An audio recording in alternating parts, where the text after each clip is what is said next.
Human safari is never a term that you want to hear. Unfortunately, it's what best describes Russian drone operations in the southern Ukrainian city of Kherson, where day in and day out, their drone pilots are honing their skills by specifically targeting slow moving and defenseless targets like civilians and first responders. It's pretty nasty across the board. And to dig into that further, today we're chatting with Brendan Kelly, who I would argue is probably the foremost expert on what's happening in Kherson related to this ongoing human safari. He has more data points, more information on this area of the front than anyone else I can think of. Now, to stay up to date with this information, of course, be sure to follow Brendan on X in the description below, as well as his Substack, where he's constantly providing updates around Kherson. And if you like the map that we used in today's video, we'll link that below as well. It is one that Brendan helps to update day in and day out. But with that, let's get to the conversation. All right, Brendan, thank you so much for taking the time, man. I know we've gone back and forth a little bit over the months talking about Kherson, and I thought it'd be worthwhile to take a little bit of time here to figure out what exactly is going on there, because I think it's a lot more complex than most people know. Yeah, absolutely. And today's a really good day of all days to really talk about this, because we just had a ruling or a press release from the UN where they have officially designated what's going on in Kherson right now as war crimes against humanity, specifically the murder of civilians via drones. I've been tracking this for about 10 months now, and then tracking some other areas, data fields sort of related to operations within Kherson Oblast and the southern front as a whole. Also tracking CUAS operations on the Ukrainian side, and taking a look at geolocated footage throughout this time period to kind of get an idea of where the attacks occurring, what units are perpetrating the attacks, and which attacks are occurring against civilians, which are occurring against military targets. So what we're going to do today, Brendan and I were talking about, I think it makes the most sense to have a map up on the screen to walk through some of these locations. So we're going to use a map that he contributes to and helps build out from Andrew Perpetua. This will be linked in the description below, as of course will Brendan's Substack and X profile. But let's start zooming in to give everybody an idea. We've got all of Ukraine here on the map. I'm going to zoom in to Kherson, which is this southern portion here, right at the center of the map. And as it sits today, and then I'll hand it over to Brendan for to dive into this a little further. As it sits today, the river generally separates Ukrainian forces to the north, Russian forces to the south. There's some contested areas here in the middle, but by and large, this water feature separates the two sides at the front. But what's been interesting, which tragic, maybe is a better word to put it, is we're seeing a lot of Ukrainians that still live in this territory that are coming under drone attack pretty regularly. Is that accurate to say? Yeah, it's been a almost daily occurrence, if not daily occurrence, since at least July, June of 2024, probably starting sometime earlier, based on testimonials from people on the ground and also from reports from the Kherson Military Administration, Kherson Police, and the prosecutor's office.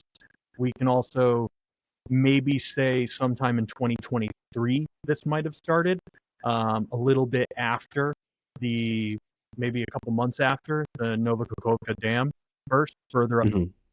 And it actually started further upstream. By all accounts, it more or less started near the city of Beryaslav. And there's a documentary, if people are interested, from Deutsche Welle, German state media. They did an investigation into this back in August of 2024. And they pointed out units like Bars 33, which is a volunteer unit in the Russian army, and the 205th Motor Rifle Brigade. They're also notorious for war crimes that they committed in 2022 on the other side of the river, prior to being kicked out in the Kherson counteroffensive. And so there's some sort of element of this unit kind of hanging around in this area, and sort of, in a way, some people have framed it as revenge killings, and hunting the human population with drones, starting off with Mavic drones and over time evolving to other drone platforms. Real quick, Brendan, like we're going to talk about Kherson. That's what you're heavily focused on. But what we see here with the front line is not drastically different than elsewhere along the front. So this, what you're describing, I feel like we don't hear stories about this in Belgorod or in Sumy, in the north of the country. Is it different here? Are these strikes happening more regularly? If so, why? Can you talk about that a little bit? Yeah, absolutely. So there's a couple hypotheses. One is that actually in later 2023, early 2024, drone units were training on the civilian population in and around Beryaslav, in and around Kherson. One unit in particular that we, with, with Andrew's group and Tochny is the other group I'm associated with, we've identified the 423rd Motor Rifle Regiment as being potentially one of the earlier units that employed these quote-unquote human safari tactics. That's sort of what the locals have dubbed it, right? They call it safari na ludstvo, which means like safari on humanity. So that name was kind of given to it because of the tactics developed by these units in late 2023, early 2024, and then sort of exploding onto the scene in summer 2024. We do see now, right, 423rd Motor Rifle Regiment, for example, now in Kupiansk. And this is really interesting because if you think about it, Kupiansk and Kherson really, there are some differences, but there's also the fundamental similarity of a water barrier to some extent. And we are seeing the Russians actively crossing the Oskil River. There's also a dam destruction that has also aided in the Russians' ability to cross the river. So there's some things that rhyme about the two situations, and it's just interesting that the 423rd ended up in and around this area for a little while. But it didn't end with the 423rd. It became something endemic throughout the Kherson region, specifically in the 18th Combined Arms Army, the 18th CAA, and the 49th CAA. But I would say the 18th really has more drone groups that we know of associated with it. Additionally, subordinate to the 18th CAA is the 22nd Army Corps, and that is the infantry component of the Black Sea Fleet, which is also interesting. So you have a variety of units sort of mixed up in this now. You have VDV units. They use certain platforms and certain tactics that are sort of specific to them. You also have these sort of like maybe I don't want to say maybe organically or generated drone units, but perhaps that's how they were generated. We have reports of drone units forming in like May 2024 and then being put into combat around September, around October of 2024, when the human safari attacks get really bad. So there could be some element of this knowledge being passed down from group to group, or it being implemented at the Combined Arms Army level and sort of like a top-down approach. But there's also some other interesting examples, right? Like, so if we're talking closer to the Well, hold on, Brendan. There's something I want to clarify here real quick because I feel like this is one of those things that you know well, and you just just start with this base of knowledge. But we kind of move fast past the idea of a human safari hunting civilians. Now, in any war, there's collateral damage, and I think at times we struggle to separate the deliberate as people not in the war struggle at times to separate, was that collateral damage and they did not mean to hit that location or civilians got caught in crossfire, versus the deliberate specific targeting of civilians. You're saying what's happening in Kherson is the latter. They're deliberately going after civilians. How do you know that? How can you separate that from collateral damage? Absolutely. So we can take a look at the footage released by them, accompanied with statements. So the drone groups post this footage for a variety of reasons. There's a number of theories that have been put forward by other journalists.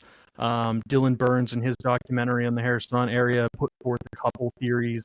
He wasn't convinced of one over any other, though.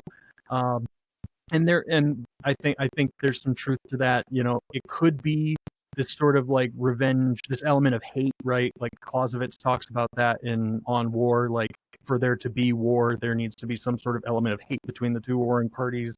But it also could be sort of that idea of like revenge killings, like you beat us in the Kherson counteroffensive, and now we want revenge upon the population that helped the Ukrainians, take that territory, which the Russians, right, they see that as theirs. And we're having this debate now in the international relations sphere with negotiations and the disputed territory. So there could be that element of it. Now there's also this other element of just cleaning or terrorizing the population to clear out certain areas, to force the civilian population to depopulate the area and allow for Russian forces to potentially act more aggressively or pursue landing on the opposing bank a little more aggressively. I'm not convinced of one over the other, but what I have seen is, like, I've seen statements from Russian drone pilots posted on their own accounts where there's genocidal intent. There is also that intent expressed, like revenge for what you did to us 2 years ago. You beat us in the counteroffensive, so now we're getting back. And then there's also this other element of this is strategic, right? Like, this is a way of getting people to leave the area, clear the area to make way for the Russian world, the Russian way, the Russian military, whatever it might be. So I'm not convinced it's one over the other, but probably a combination of 3 or 4 factors.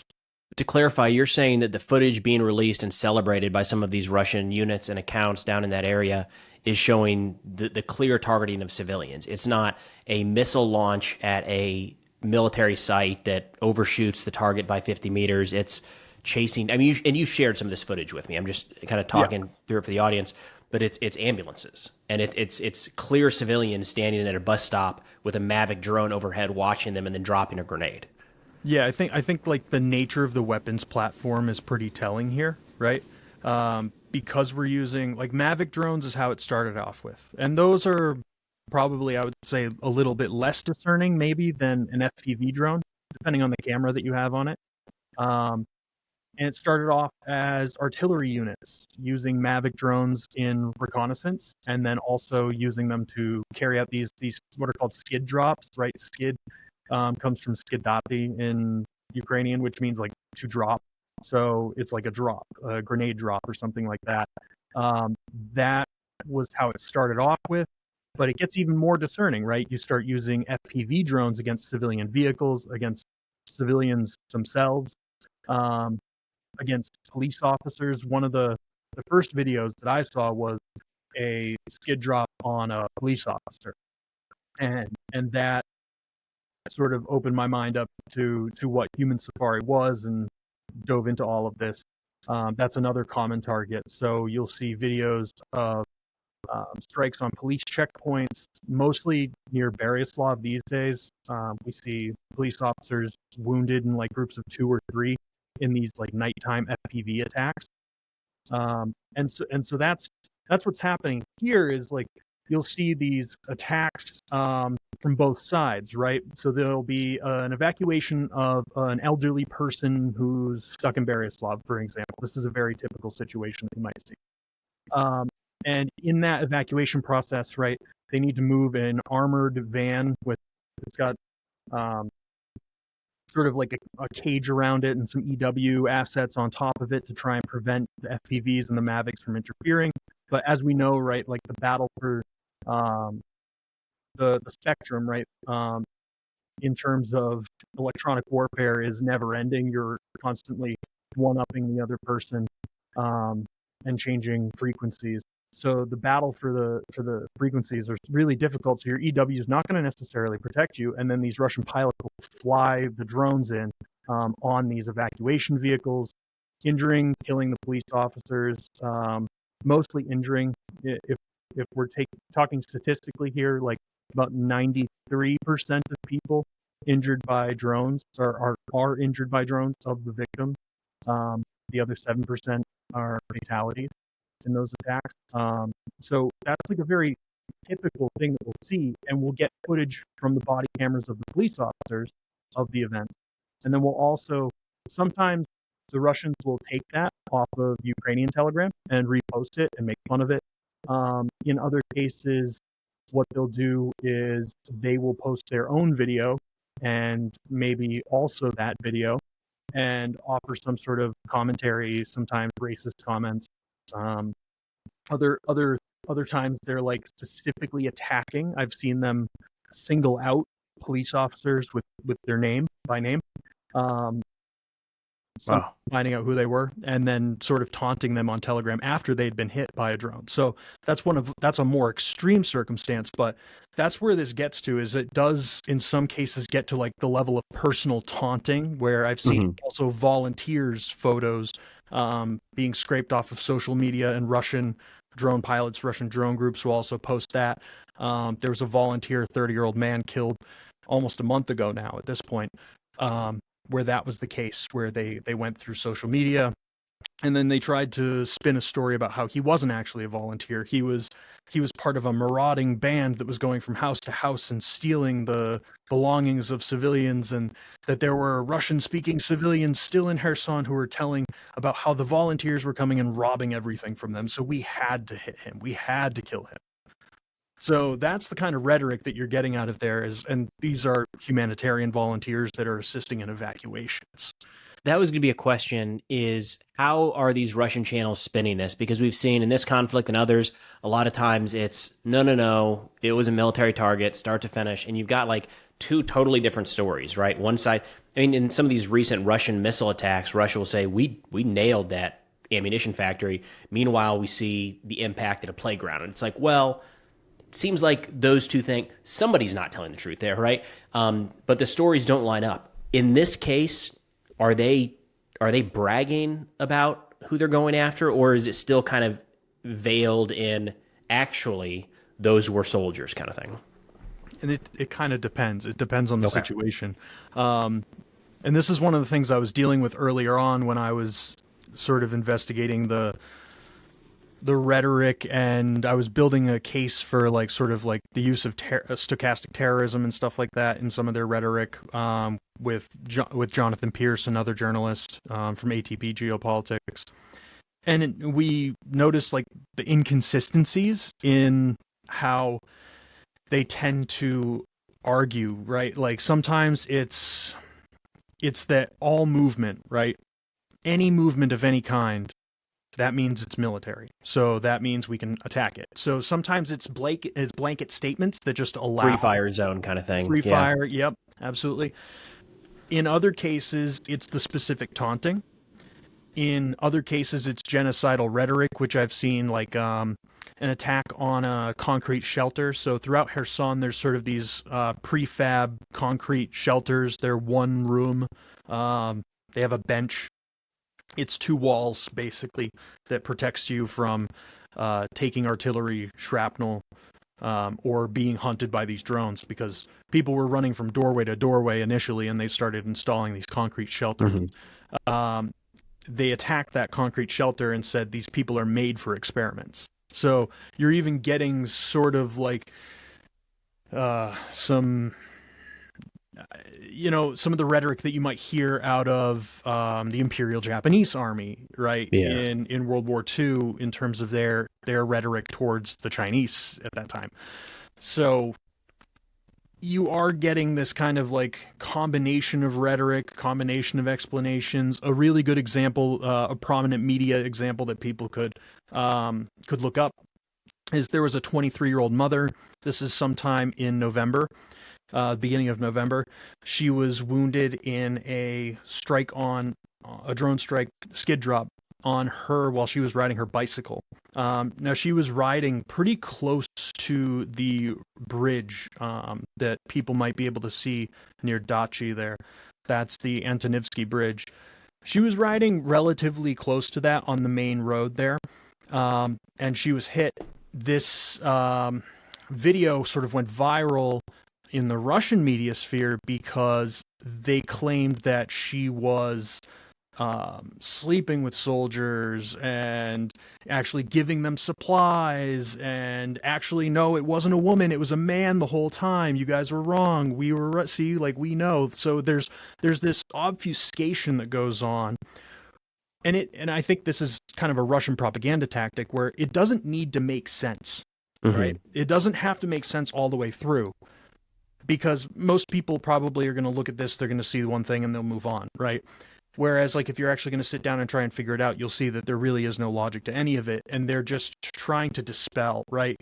It's all about obfuscation, about the manufacture of doubt, so that you aren't really sure what is the truth in this case. Is it a war crime? Is it not a war crime? I'm not really sure. These guys say it is. This guy says it's that.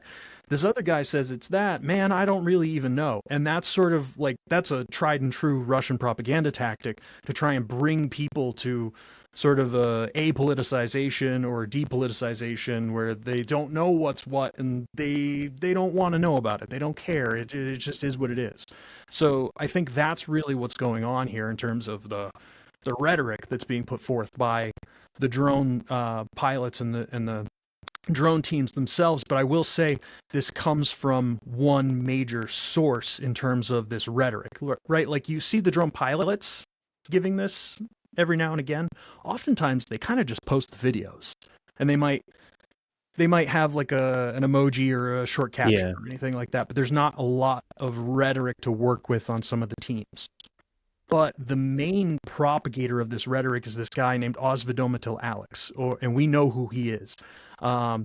Ukrainian journalists at Toronto TV, they identified him as Oleksandr Sheptura. He is wanted for war crimes also in Donetsk Oblast. He is wanted for war crimes related to the Olenivka prison massacre, that massive explosion that killed Ukrainian POWs and wounded dozens of others. So he is suspected to be involved in that, as well as the torture of Ukrainian POWs and civilians while he was a member of the 205th Motor Rifle Brigade. He was wounded in the retreat from Kherson, and I think he blew off part of his foot with a landmine, is my understanding. And so now he's this sort of keyboard warrior propagandist mastermind that is sort of, I see him at the top of this pyramid where all the drone groups kind of funnel their footage to him, and he more or less releases a lot of it with the rhetoric. Well, okay, so another question I have here is this when you're talking about war crimes or events like this happening in conflict, it tends to be either a period of time or a location or a unit. I feel like I'm getting all of those. So is it units rotate through here and kind of like whatever unit is there is doing this stuff? Is it the units that are here, if they go elsewhere, they're taking those tactics with them? What are you seeing in that sense? So what? Okay. I think as a baseline, we can understand it like this. Basically, every 10 kilometers or so along the river, if you're looking at the Ukrainian occupied side of the river, basically every 10 kilometers or so, you're going to have another drone group. Now, we don't have all of those drone groups identified, but that seems to be more or less how this works. So, for example, at the very end of Kherson, right across from the Kinburn Spit, you have the 80th Arctic Motor Rifle Brigade. They have a group called the Pioneer Group. Pioneer Group basically does anything from Izomis over to Stanislav. This area right here in front of us that you have highlighted, these guys are the 61st Guards Naval Infantry Brigade. They have like 5 or 6 different groups that are operating in that area. If you go from the next 10 kilometers into Kherson city itself, then you have this group called the Delta Group. And if you get, like, Kherson itself has like 5 or 6 that kind of overlap because they need more drone groups to saturate. But then towards the end of Antonivka, you get Suyeta or Haber Group, depending on the timeline, what time period you're looking at. Some of the drone groups do break up. There's conflicts between commanders and personnel, and lots of drama within the Russian military that leads to drone groups breaking up and forming other drone groups. And you can follow these guys from Antonivka basically up the river to Ponyativka, and from Ponyativka over, you get another group called the Angry Birds, or 104th VDV, and all the way up into Beryaslav, you get the 205th Motor Rifle Brigade, and then beyond them you have Atomic Warriors as well. So you get this sort of like every 10 kilometers, sort of a new unit, all using these same kind of tactics. That's the situation as it stands right now. There are some units that did leave this area that have exported these tactics to other AOs, right? For example, we talked about 423rd moving to Kupiansk. Yeah. Another good example would be the 8th Guards Artillery Regiment. They had a group that was originally subordinate to them. I'm not sure if they're still subordinate to them or not, but they're called the Hateful Eight, and they were transferred to Kursk in August, as well as a sort of infamous drone pilot. You may have come across him on Two Majors a lot of the time. He gets reposted there. Is Moses, right? Soulless Aviation. He's one of the preeminent Russian drone pilots in the war so far. And he also moved to Kursk out of Kherson. So we do see this being exported. Some other things are like some of the groups use certain platforms, like naval infantry brigades and VDV divisions or regiments, depending on how the unit's broken up. You'll see them using Molnia drones, so fixed wing FPV drones that are like $300. You strap a TM62 into it and you use it as a bunker buster. A really cheap bunker buster. Yeah. And they have a 40-kilometer range. So it's like $300. I can get it to go 40 kilometers. I've even seen recently strikes into southern Mykolaiv Oblast going over Kherson itself, into sort of like the border between Kherson and Mykolaiv as well. So these drone platforms do have the ability to strike pretty significantly. The Ukrainians are using pretty significant countermeasures, but the effectiveness of those countermeasures, right, is very limited, and it's limited mostly around like time. Like you're only going to get a certain amount of time before the enemy adapts to your adaptation, where then you need to adapt again. So we get these waves where drones sometimes are able to break deeper into the city and cause more mayhem. In other cases, they're limited to the peripheries of the city. So you do have this sort of ongoing battle to protect the city, but sort of outside the city, it's a little more dangerous. It's a little more every man for himself. And Yep. Would you say that, and I'll provide more context to this question in a second, but yeah, is there a chance that Ukraine is not prioritizing the defense of Kherson? And hear me out on this. In a military defense, water obstacles play a role. There's points associated with that. Like, you know, it's not all that likely that Russia is going to move a significant force across this river, whereas other portions of the front, I mean, you just go right up here to Orkhiv, there's concerns that at any point Russia could break through. So is there a chance that Ukraine is prioritizing some of these counter-drone platforms in other areas of the front, whereas, so in turn, there ends up being a bit of an opening near Kherson? Does that make sense? It does. It does. I think. Okay. So I would say if you were asking me this question at a different point in time, like if you were asking me this question maybe in September 2024 or October of 2024, I would have said yeah. But what we saw in around like November, December was this massive influx of all kinds of EW platforms, a lot of it internationally supplied. There's been a lot of cooperation between the Kherson military administration and the Baltic states, the Nordic countries, and England and Italy as well.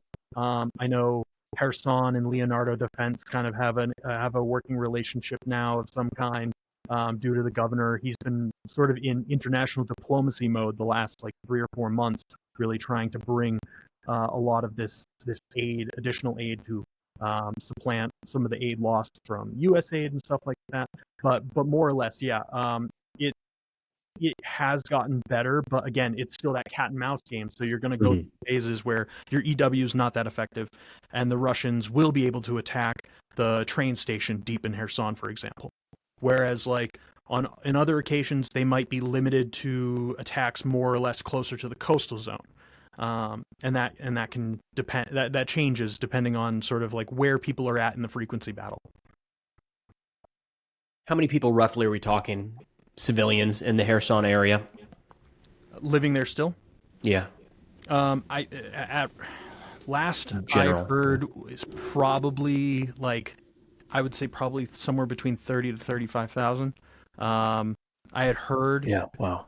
I had heard about 40,000 a few months ago, and that's why I would lower it, because I do think there's number one, there's been a significant amount of evacuations. September, October, evacuations weren't as common, but after those 2 really bad months, those were some of the worst months casualty-wise. A lot of people began leaving, and then especially after the new year, we've seen people really leaving a lot of the peripheral villages as well. I've had some contacts leave. Last question for you here, Brendan. I really appreciate you taking the time, man. Have you noticed operations in Kherson be an indicator or a result of anything else along the front? Like, do you see an uptick or a decrease in these strikes based off of something else that, like, does Russia use this as a way to take out their anger when they say lost some territory in Kursk? Or is there any correlation with anything that you've seen? Maybe rhetorically, but in practicality, I don't really think so. Interesting. If anything, I think it kind of serves as like an open training ground. Okay. And that's what some other journalists have also said, like Zarina Zabriskie, in terms of her investigations of the training aspect of using civilians, using buses, using ambulances, right? It's sort of like a captive target. That ambulance has to help that civilian. That bus has 10 people on it. And so you can train drone pilots on these sort of like slow moving, mass casualty inducing targets, which then will allow you to export that to another front potentially. That seems to be more or less what the MO is. And I guess it's worth mentioning then that when you're talking about a 30, 35, 40,000 population center, there's nowhere else along the front where it's that close. No. Right? I mean, no, I don't think so, right? Well, potentially Sumy. Sumy and Kharkiv, but I mean, they're not, I mean, distance-wise, you still have a significant amount of distance. Yeah, it's a different distance there, so. Yeah, and like Molniya drones are just hitting Kharkiv. They're just hitting Kharkiv, whereas like Molniya drones can get up and over Kherson, right? There's only a half kilometer or so between the Russian-controlled territory and the Ukrainian-controlled territory in a lot of those cases. Jesus. It's nasty. Human safari does not sound good, but I appreciate you talking through this, Brendan, and I appreciate all your work you do to track all of this and make it easily digestible for folks. Means a lot, man. Yeah, absolutely. If your audience is interested, they can use my database. They can look through my database. It's publicly available. I keep it published, statistics for both Yaroslavl and Kherson, so that people can see for themselves. We'll make sure all that's linked below. But yeah, appreciate it, Brendan, and we'll talk soon, man. Thank you. I appreciate it. All right, thank you so much again to Brendan Kelly for taking the time to walk through all of this today. Brendan's doing some incredible work. I'll say it again. I think he's the foremost expert in kind of tracking the data points and understanding what's happening day in and day out when it comes to these Russian units specifically targeting civilians in Kherson. So, of course, be sure to follow Brendan at all the links in the description below. But that's all I got for now. Thanks for watching, and I'll see y'all next time.